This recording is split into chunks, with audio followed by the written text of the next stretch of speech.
Meanwhile, the Countering Misinformation and Media Literacy Fellowship, organized in Abuja by the International Center for Investigative Reporting with support of the German Embassy in Nigeria, gathered journalists across all platforms with a reminder that if search was enough, research would not have been necessary. Our correspondent, Monica Babatunde, was at the fellowship and filed this report.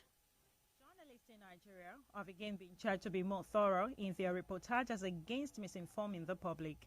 The charge was restated in Abuja at a 3-day training organized by the International Center for Investigative Reporting, ICIR, an independent non-profit media organization with the support of the German Embassy in Nigeria. The ICIR's Executive Director, Dayo Hayeto, represented by Fact Check Up editor Okweyemi Kende in his speech, noted that the opportunity to be here this week, it's a chance for you to advance your skill, increase your knowledge. You can know how to present the matter depending on which side of the coin.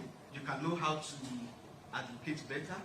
On his part, the German Embassy's first Secretary of Political Affairs in Nigeria, Matthias Dold, said, because of the importance of a strong media landscape, the German government has decided to fund this laudable cause by the International Center for Investigative Reporting. I'm proud to represent a government today that works for preserving Nigeria's pluralistic media landscape and thereby contributing to Nigeria's democracy. I commend the International Center for Investigative Reporting in preparing this workshop, which will go a long way in building all of your capacity. I commend all of you present here today for taking the time to look so deeply into this important matter, taking the time out of your, I'm sure, busy schedules. I hope you will take away a lot from this seminar, and I wish you all the best for the next coming days. Thank you.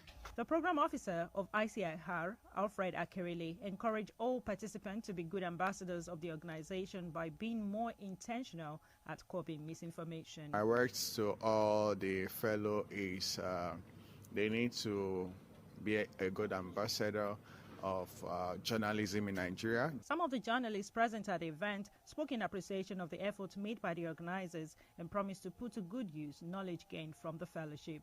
So my take home for this is that I, as a journalist, should always move around with the understanding that the information ecosystem is riddled with a lot of information disorder.